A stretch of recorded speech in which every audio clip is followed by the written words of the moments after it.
Here we are in Vancouver.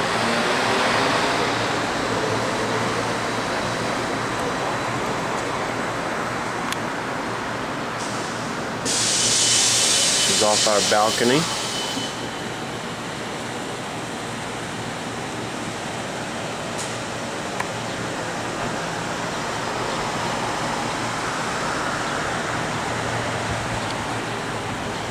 Nice and cool.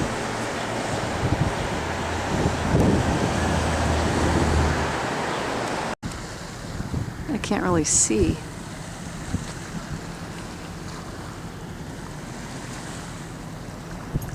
Is there a place you can look in? Or no? I can't see anything, Dan. See anything?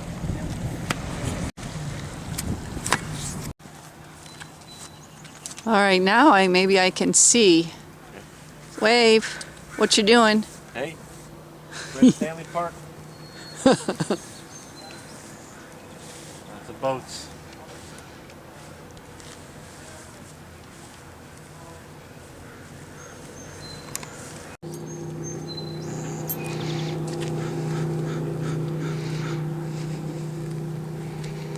I'm walking on the trail.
What the heck happened?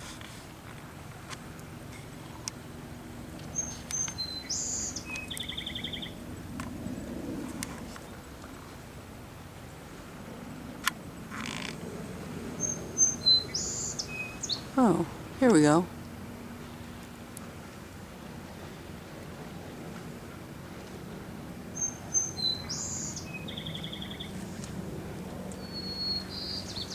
There's the beach down there.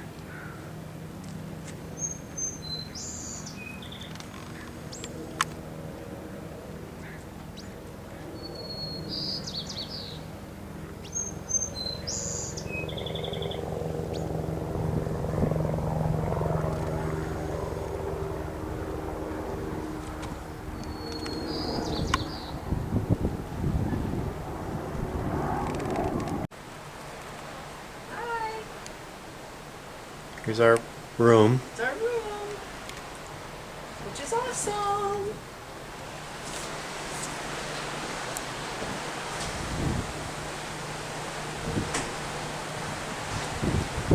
View from our balcony.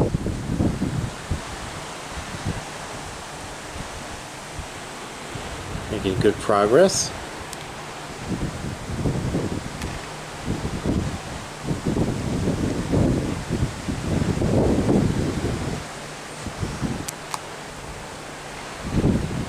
Nice night.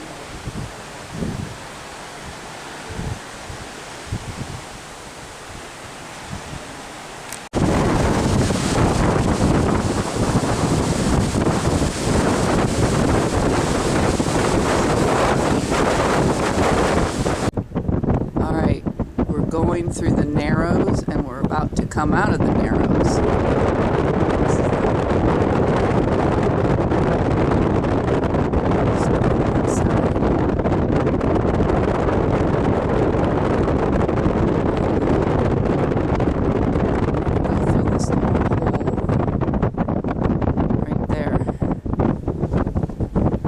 It's all foggy, and this is the port side, so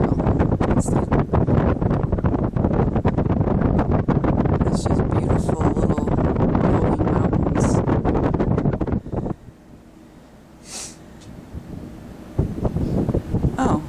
Dennis. We're on the Boat captain. we're on the bow, and up there.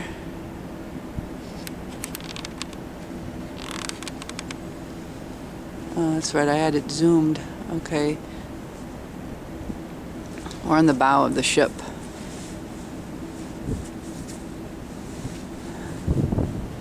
Oh, there's the bell. Can we ring it? I don't think so. I don't think you're really close. So here we are. We're going through the Narrows. Wow. Come back! Well, that's a good Come spot back! for the day. Oh, did you get a picture? Yeah. Feet. Oh, That's a big one. come back.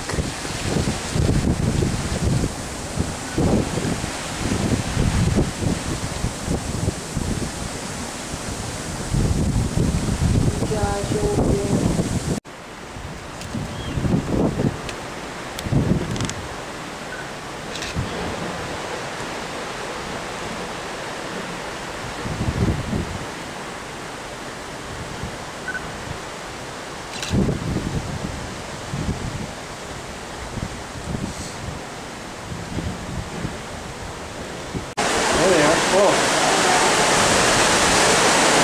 You know what to do? Right there. Close right here.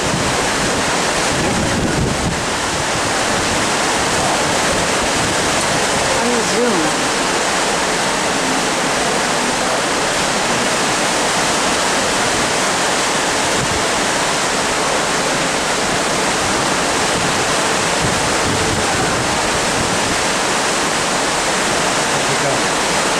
They're still out there. Wow.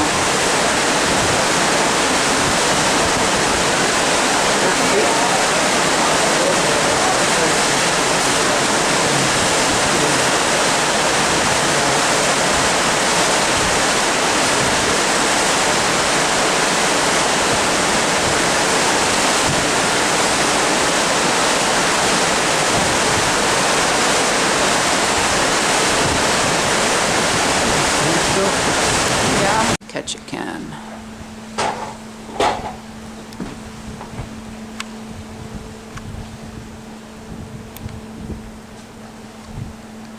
Catch a can. We're arriving to catch a can.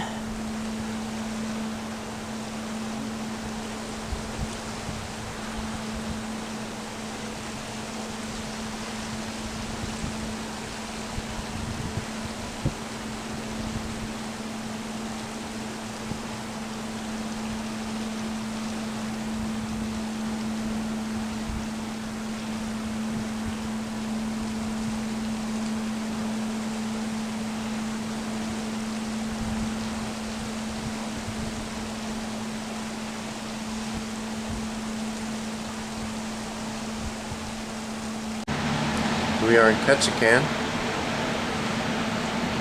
A nice day, a little rainy.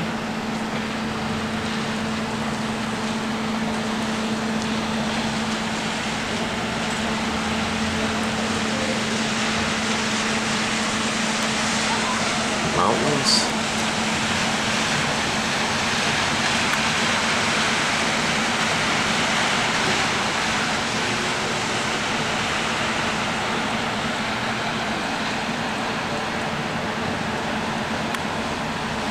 Wheelhouse, there are stairs that will lead you down and out behind the wheelhouse. That is the only place you are allowed to smoke on this vessel. There's actually some ashtrays mounted to the railings back there. We ask that you please put your cigarette butts into those ashtrays so that we may dispose of them properly. Now, if we do catch anybody smoking forward of the wheelhouse, we're just going to assume you're on fire, and we will take appropriate action. Yeah! All right, up forward here, you will find 3 fabulous restrooms if you haven't discovered them already. Those girls, they take a tremendous amount of pride in keeping those restrooms clean for you folks. They're the real deal also. They're not some funky boat toilet or anything like that. Near the Bering Sea. 1,200 miles straight west. You're not going to travel any farther north. You're going to travel straight west for 1,200 miles and you will run into the Bering Sea out there. But like I said, this boat did spend 28 years out there. Now back in 1991, wood, whatever they could to catch a fish. We're in Kodiak in 1983 getting ready for a 7-day halibut opener, and the Mustad Company, a Norwegian company, sent a bunch of representatives with these hooks right here. They said, you guys, these are circle hooks. We want you to try them. They're gonna outfish that J hook, we promise you. Now we looked at that thing and said, how the heck is that gonna catch a fish? I can put that in the palm of my hand, squeeze it as hard as I want, doesn't do a thing. I'm not going to do that with that hook right there, and I think everybody knows why. The captain I was working for at the time, he says, simple solution. We'll put the circle hooks on half the gear. That'll work. We'll take them off, put the J hooks back on. We got a 7-day season. Normal tub of gear has 70 to 80 hooks on it when we're commercially fishing. We tie 20 or 30 tubs in a set, we call it. We anchor it on either end to hold it to the bottom. That set will cover 2 to 3 miles. We haul and rebait 8 to 10 sets a day, up to 15,000 hooks per day when we're doing this fishery. You're watching Dan bait up 25 hooks. Imagine doing that 15,000 times a day. And while you're doing that, you're going to catch 10, 15, 20,000 pounds of halibut. You've got to clean all those halibut, ice all those halibut, put them down in those holes to get them to the cannery fresh. You got codfish, you're going to catch rockfish. And on top of it, you would like to... Dump this off here. Got the bullets here. Yeah. That's bull kill. You can actually eat that. You get stranded on the beach. Okay, here we go. Okay, big wash coming up here.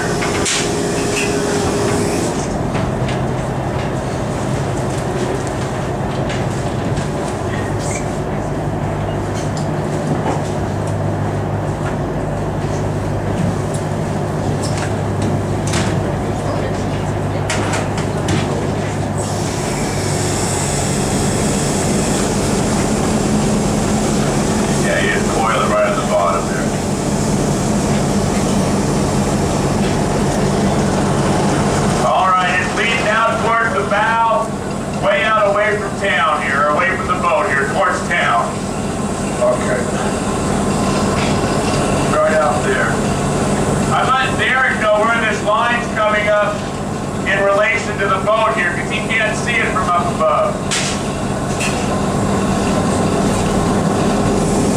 All right, hook's coming. Go ahead and pull that knot, just pull that line out of there and slide your tub up under there.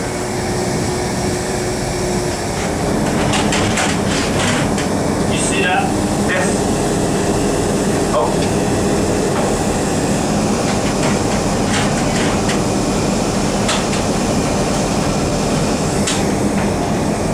That bull kill, just like a bull whip there.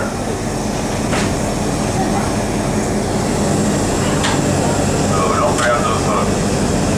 Scared me back there. Oh, look at that, we got one. Woo!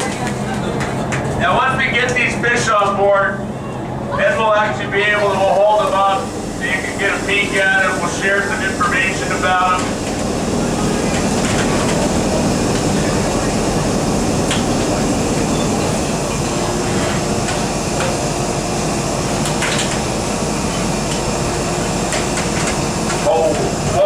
Hey, Andy, give me a hand here. I tell you what, we have got a monster. Just what do you got? Get up here. Just take her out of gear. Man, look at the size of that.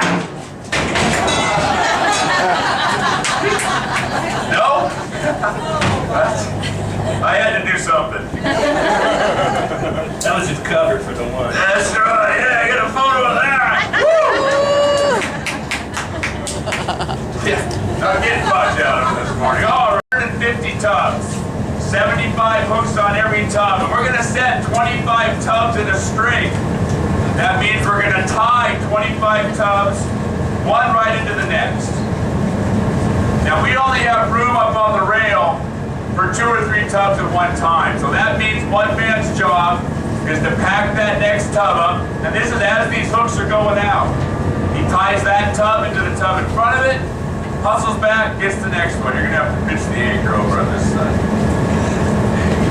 Now, many times in all that hustle, that's where mistakes are made.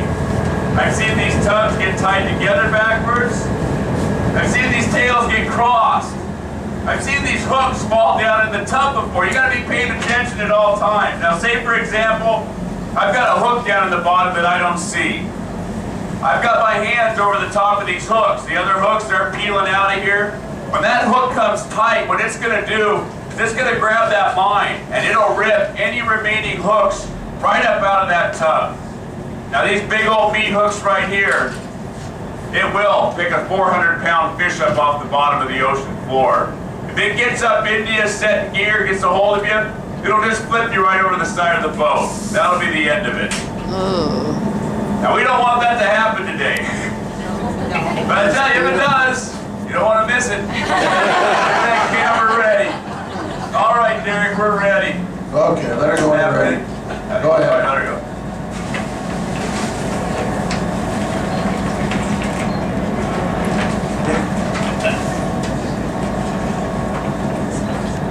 Now we're just setting it at idle here. You can still see how fast these hooks go out.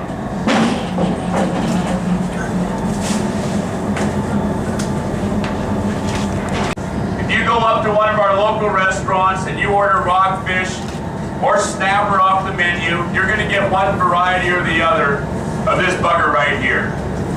They all have these big sharp spines up here, needle sharp.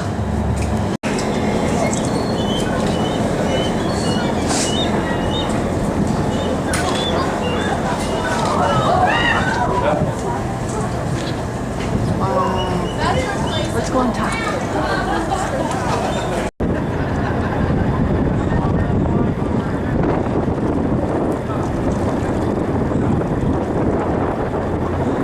Wow.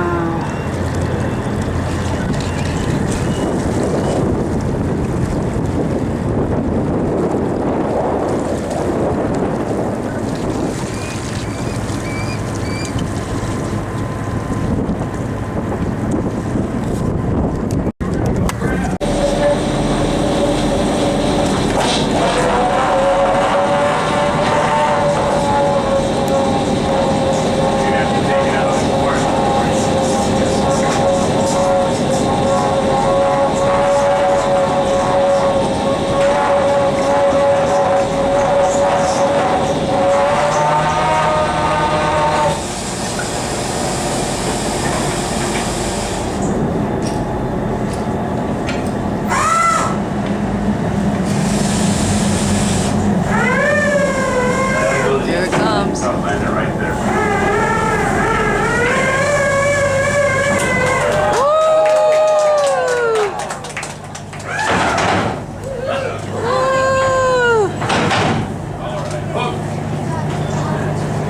Greenhorn.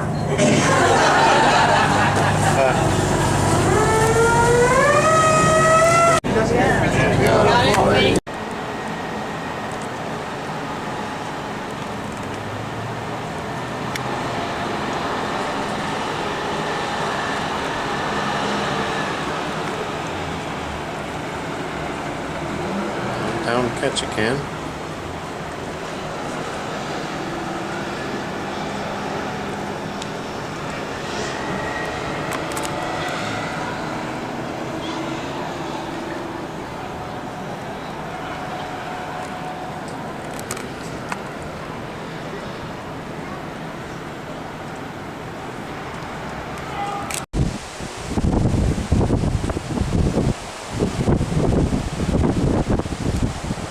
Coming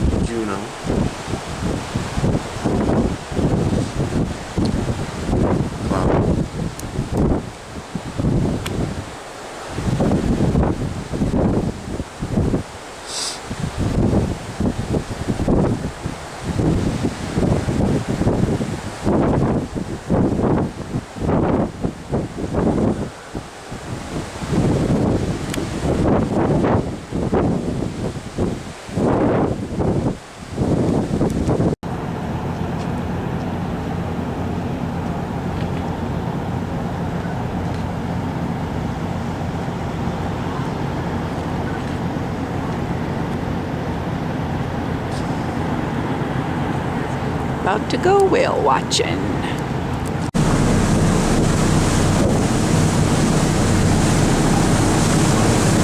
Well, folks, this has been a bit of an experience. We're going to keep going for about another 8 or 10 minutes here. We're going to run up north to Poundstone Rock, which will be sitting kind of dead center of your map there, right at the north end. Poundstone Rock tends to have some marine mammal species that hang around there. Then we'll be turning south again and heading down to North Pass.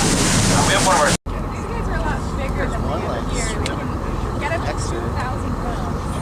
So that is pretty gigantic. Especially when you think about a horse or something. They have to jump. These are all young males. They're kind of the bigger ones can't get up on the feet. So these guys are kind of at the bottom of the pool right now. Big summer.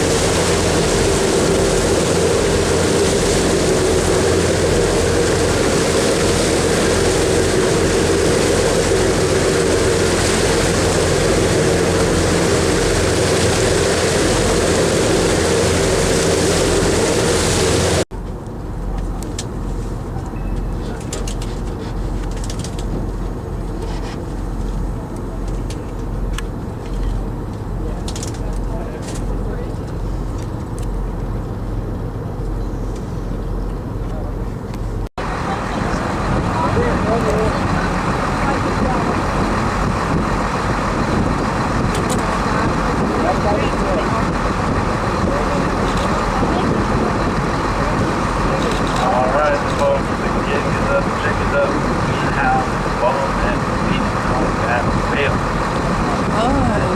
Great, still have a heck of a lot to tell you about. The short story is these whales are working in operation to catch huge schools of small schools.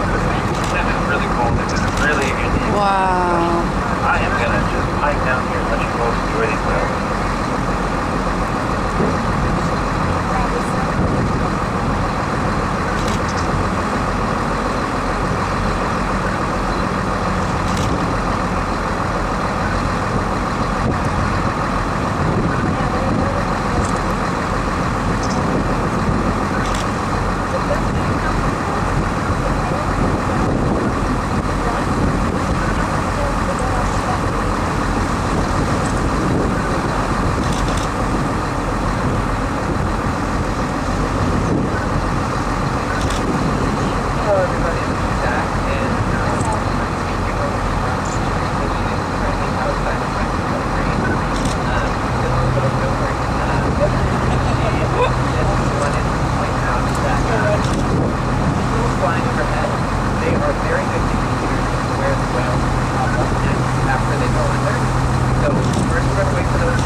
See this since the sun's not glaring. I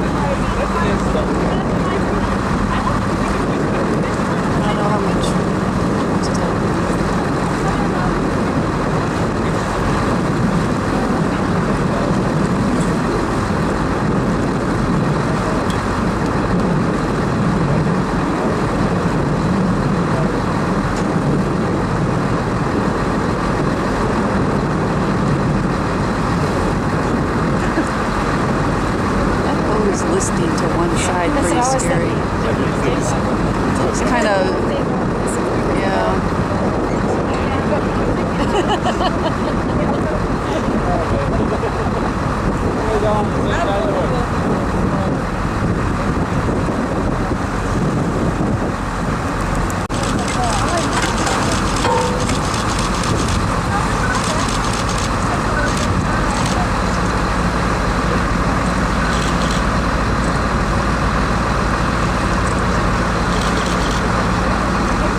if anyone got that. I got part of it.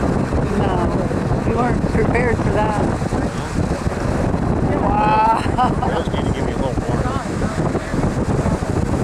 man.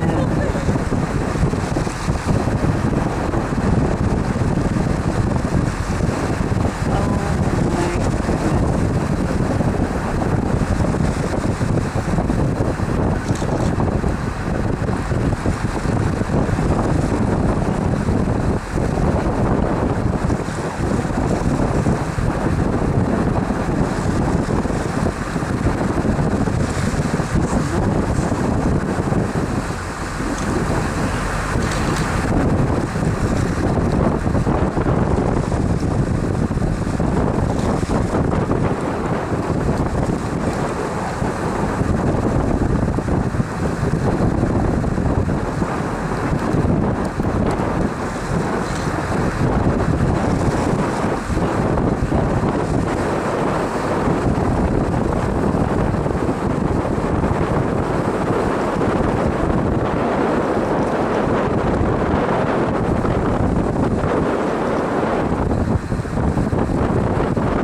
Right there.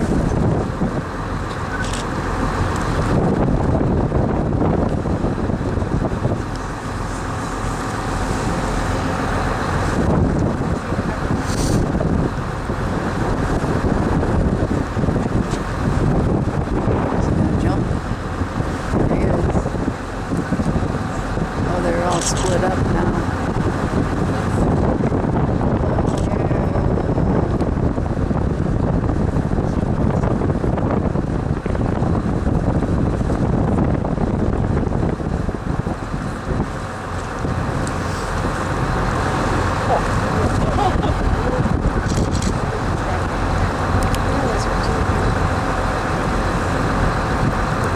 Yeah. Well, A little more. Yeah, he's about 50.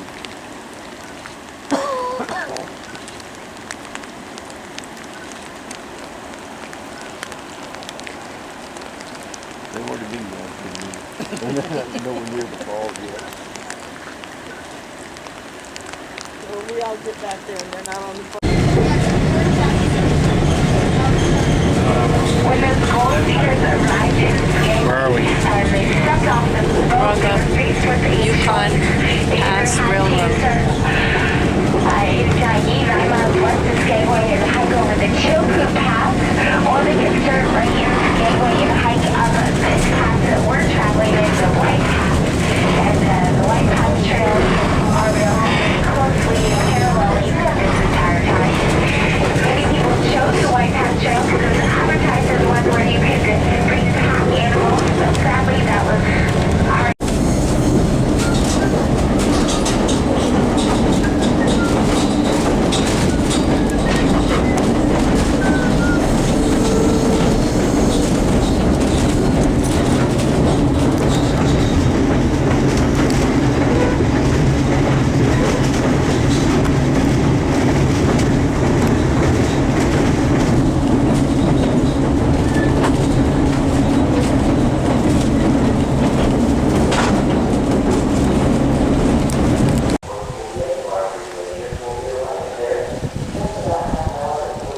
There's our Glacier Bay.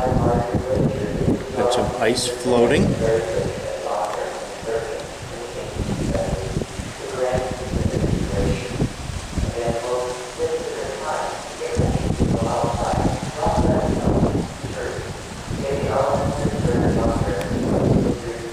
A little cloudy and rainy, but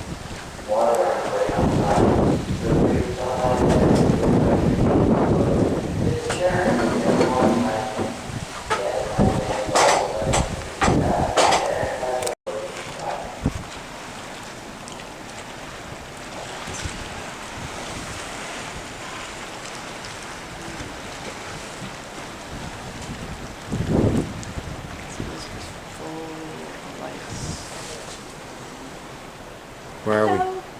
Glacier Bay National Park. Mom doesn't have heat stroke. We got a stamp. Oh, babe, there's an eagle on that rock. On the ice. Yeah. Oh my God. Look at it. Let's go binoculars. Oh, yeah.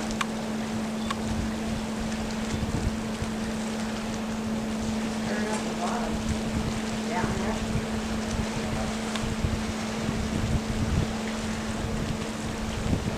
This inside too.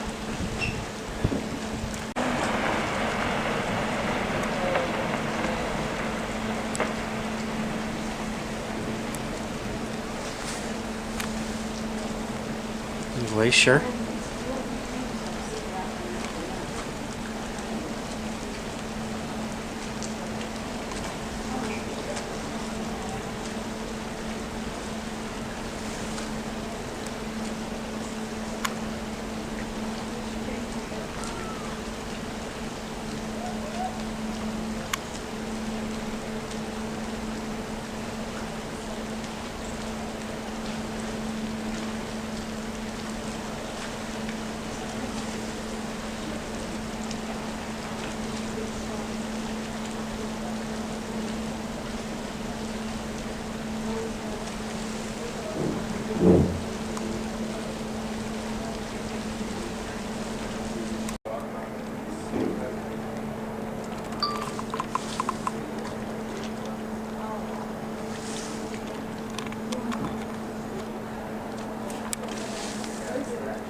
There's a glacier.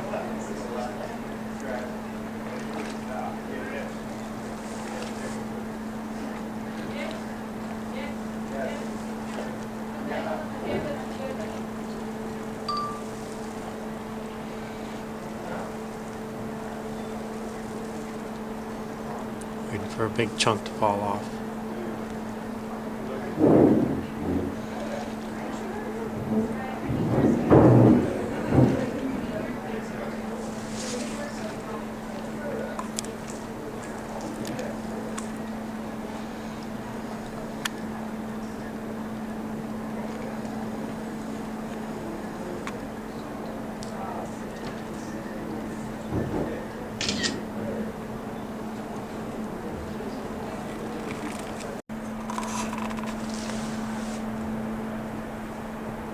Are you videoing?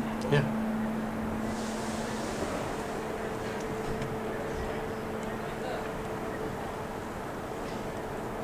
It was funny last night when that comedian was like, shovel it all in and then you come up here to stare at it. Yeah. I'm like, you know.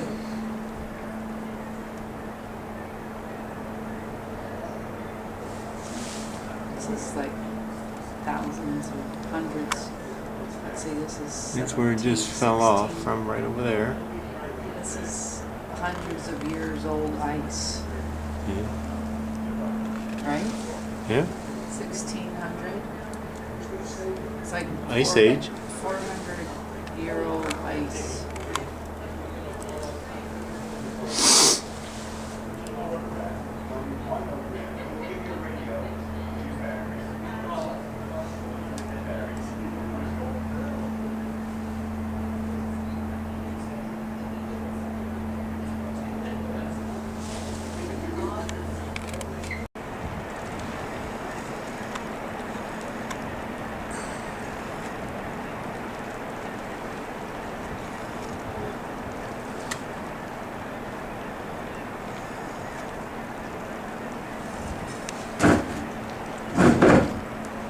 get to see her peak. No.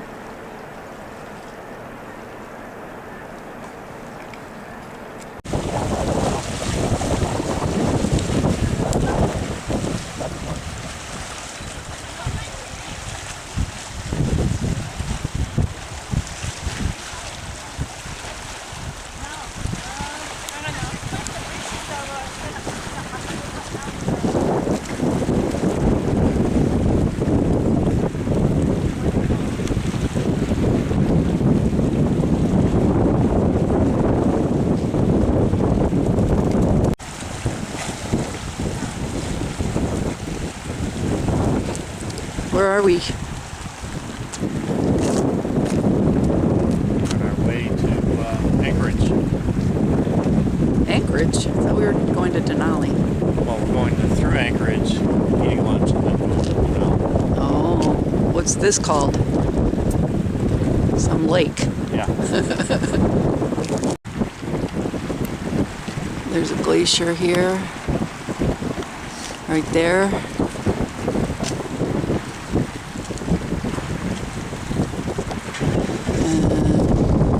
One up here.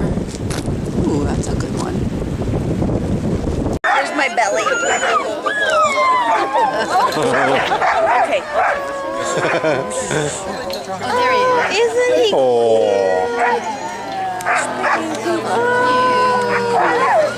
Want to hold this? Dave wants to hold him. I think Wanna he's hold kind of him? heavy. He's not too heavy. No. He's like a little baby. Yeah. You want to hold him?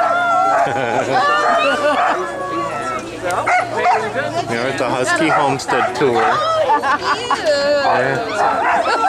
Take a picture. Camera. Oh, can you take a picture, Mom, for us? About the dogs and their lifestyle.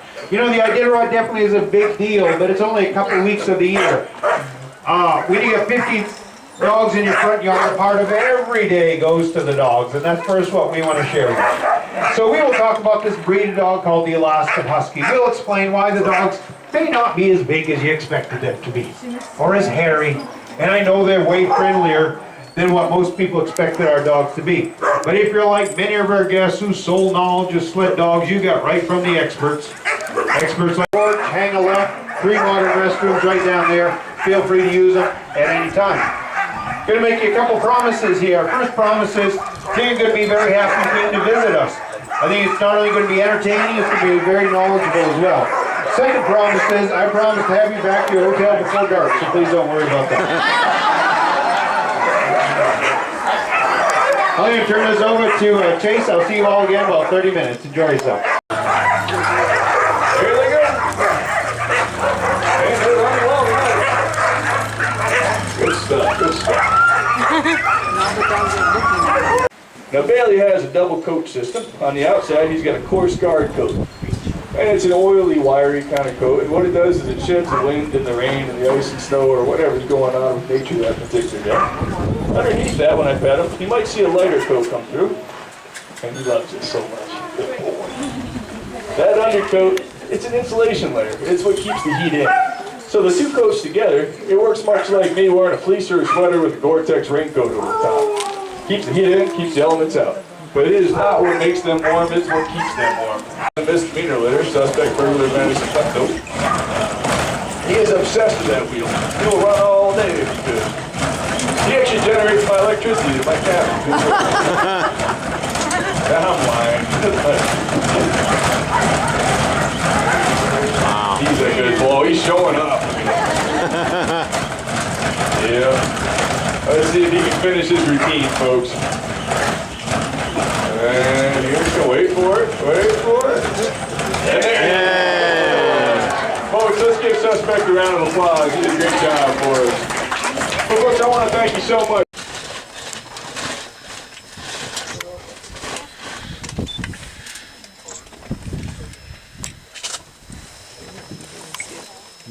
My camera can barely see it. Yeah, hopefully that's a big patch of blue coming up from the south. Case fell on the floor. It was in our case.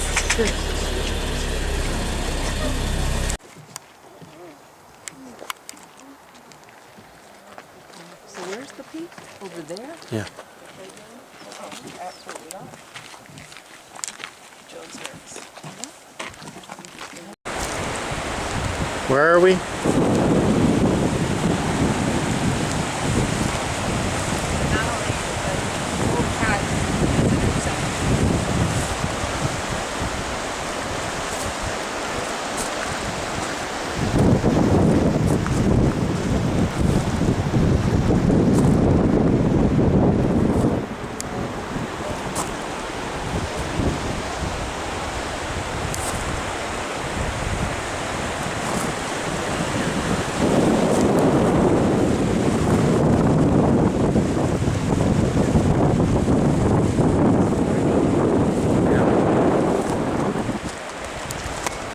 Yes, there's more sheep.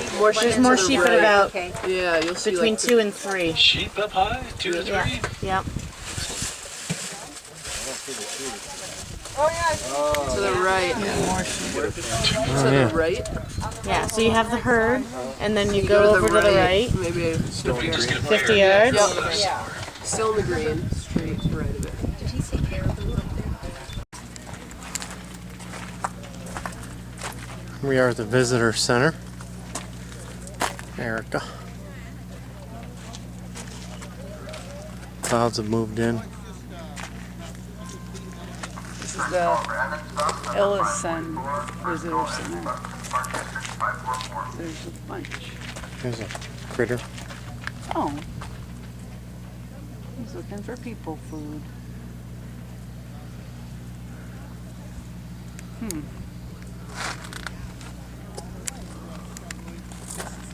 Davey would like that.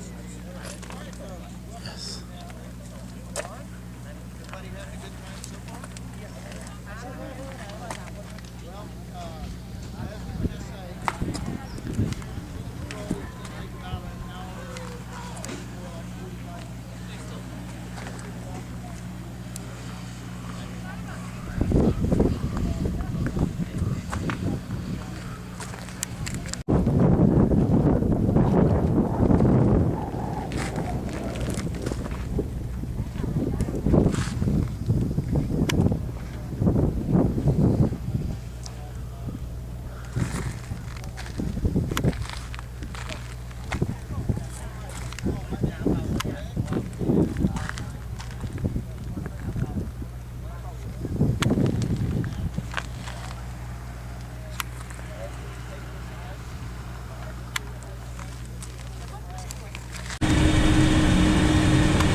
Use more power.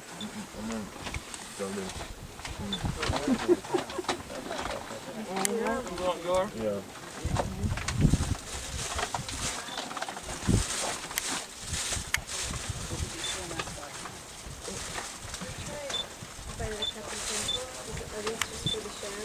Yeah.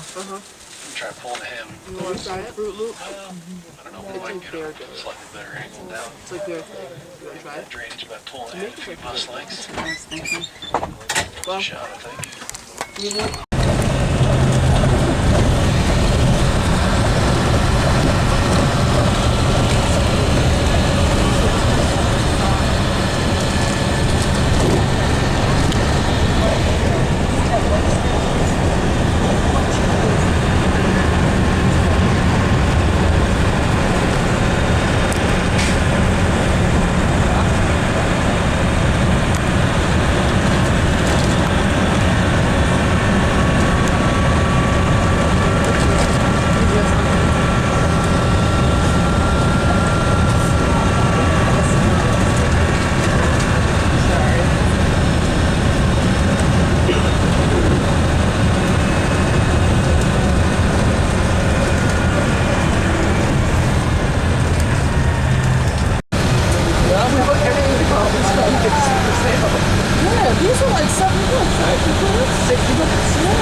then these are $5. Oh, no. How late do they run tours? The latest pickups for the Tundra Wilderness Tour, I think, is around 3:45, 3:50 in the afternoon. So that's a 7-8 hour tour. Usually in the... What's that? Animals seek shelter in the rain. Well, certainly the ground squirrels, one is rainy. They're tucked away deep in their burrows. Animals like moose, caribou, and all sheep, bears, not so much. They don't place for them to go.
Predators can start over-browsing and driving out a number of smaller animals that also have a role to play in the ecological health. Yellowstone's a pretty good example of what happens with hound wolves. And, well, the big change in this area is that for many of the years I've been here, the Alaska Board of Game, recognizing the value of the conservation efforts in this area, was generous enough to allow wolf buffer zones along the eastern and northeastern portions of the park boundary. They were limiting the legal trapping of wolves for pet. A lot more chance had to be taken. Sometimes it's important to remind ourselves that we're not always delicate, that we aren't, but we can be thorough. The impetus for the formation of national parks was a recognition early on in the 19th century that the frontier would one day disappear, and yet so much of our national identity that might be considered exceptional was honed, developed, strengthened on the rough and tumble edge of the frontier. People realize that perhaps maybe we should try to keep some of that wildness alive within ourselves. These places are a refuge, not just...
about 4 inches wide. Oh, so you didn't yeah. do it, you don't go the same place? Oh, no, I land in a different place almost every time. So it kind of depends on the weather and the water flow. It's always changing, so you gotta see what's interesting that day. It's changing all the time. Yeah, but you just... Yeah, I haven't landed in this spot in about a week. I love it.